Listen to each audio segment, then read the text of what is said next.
Hello everyone, नमस्कार, प्रणाम। 50 Saint के आपके अपने चैनल पर आप सभी का स्वागत है। मेरा नाम है दीक्षा तिवारी और मैं पढ़ाने जा रही हूँ हिस्ट्री। इसके पहले मैंने पुर्तगालियों के बारे में बताया था।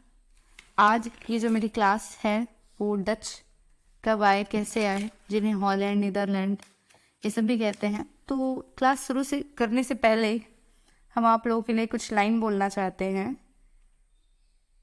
यूं ही नहीं होती, यूं ही नहीं होती हाथ की लकीरों के आगे उंगलियां, रब ने भी किस्मत से पहले मेहनत लिखी है। तो जो लोग सोचते हैं कि बस सपने देखेंगे और पूरे हो जाएंगे, तो वैसे होंगे नहीं। इसलिए मेहनत करना शुरू कर दीजिए। अब उठ जाइए और शुरुआत करते हैं अपने क्लास की। ये जो चैप्टर हम पढ़ा रहे हैं, पूरे हिस्ट्री में सबसे ज़्यादा क्वेश्चन आता है यहाँ से, चाहे वो प्री का हो, मेंस का हो। बहुत सारे क्वेश्चंस, डचों के आगमन से कंपनी का स्थापना कब हुआ, तो इससे बहुत सारे क्वेश्चन आते हैं। शुरुआत करते हैं। आप लोग मैप में देखिएगा कि ब्रिटेन के बाद में पुर्तगाल के बाद आता है बिस्के की खाड़ी, और फिर इसके बाद आता है इंग्लिश चैनल। जब इंग्लिश चैनल पार करने के बाद जब हम उत्तरी सागर में पहुंचते हैं, तो वहाँ पर दो देश दिखाई पड़ते हैं, और जिन्हें बेल्जियम और नीदरलैंड। वहाँ के निवासियों को ही डच कहा जाता है, नीदरलैंड के ही निवासियों को डच कहा जाता है। फिर हॉलैंड, रोटरडम एक बंदरगाह है। इसकी राजधानी एम्स्टर्डम। रोटरडम जो है बंदरगाह, राइन नदी जो कि जर्मनी से आती है उसके तट पर है। और ये जो रोटरडम बंदरगाह है, ये बहुत ही ज़्यादा व्यस्त बंदरगाह है, यहीं से सामानों की सप्लाई होती है। और पुर्तगाल भी इसी के पास में है।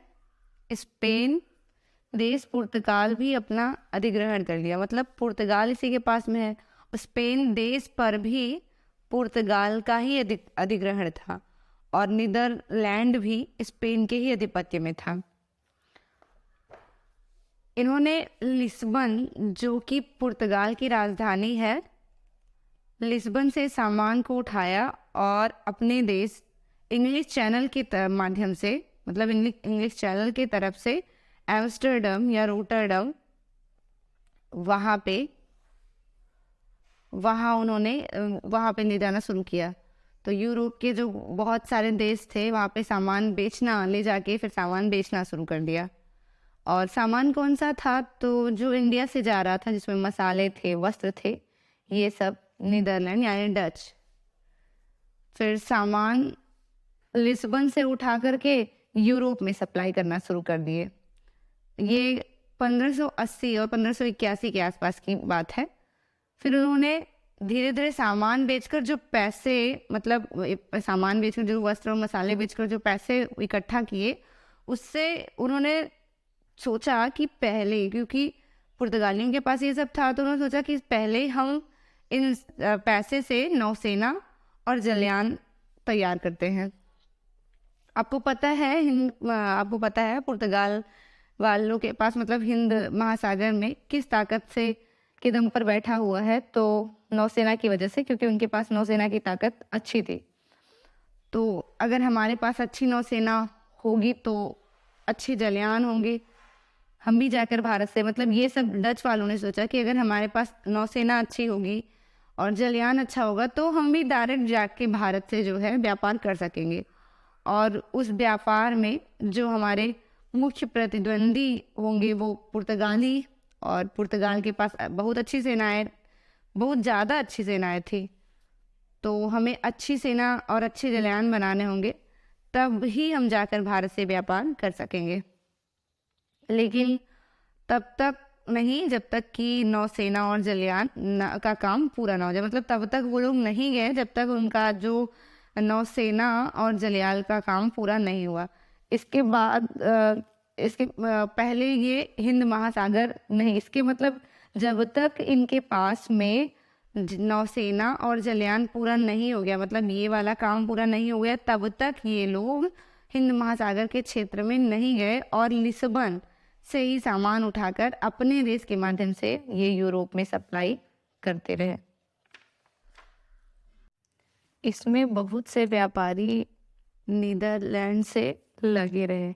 इसके बाद 1595-96 के टाइम पे यहाँ से एक अभियान आता है जो इंडिया, मतलब इंडिया के लिए एक अभियान आता है 1595 और 96 के बीच में। और सबसे पहले तो आपको पता है पुर्तगाली आए थे 1498, इसके बहुत सालों बाद फिर 1595 में डच। मतलब इतने वर्षों तक यहाँ पर प्रतिद्वंदता करने के लिए कोई नहीं मतलब कोई नहीं गया, अकेले वो ही व्यवसाय करते रहे। उसके बाद आते हैं अंग्रेज 1600 में, और इसके बाद फिर फ्रांस। इससे काफ़ी क्वेश्चंस आते हैं कि पहले कंपनी किसकी स्थापित हुई।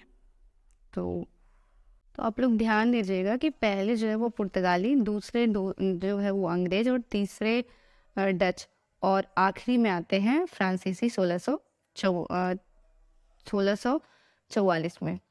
फिर इसके बाद जब 1995-96 में डच का एक प्रतिनिधि एशिया से आता है, तो वो पहले भारत नहीं आता, वो पहले इंडोनेशिया जाता है।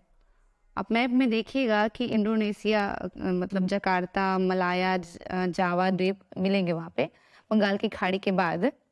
और फिर वो इंडोनेशिया पहुंचकर सबसे पहले जो है वहीं से व्यापार करना शुरू कर देता है।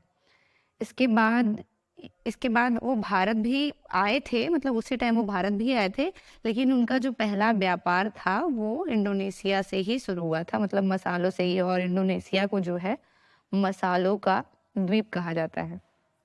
इसके बाद 1602 में इनकी कंपनी बनी, जिसे वेरी गंदे ओस्ट इंडीज या फिर United East India Company of Netherlands या फिर यूनाइटेड ईस्ट इंडिया कंपनी, मतलब ये बोलते हैं। फिर इनकी जो कंपनी बनी 1602 में, उसके बहुत सारे शेयरधारक थे। इस कंपनी में इसने अपने कंपनी में आम लोगों को भी शेयर बनाया, मतलब आम लोगों को भी इसने भागीदार बनाया, शेयर दिया और उनके साथ भी काम किया।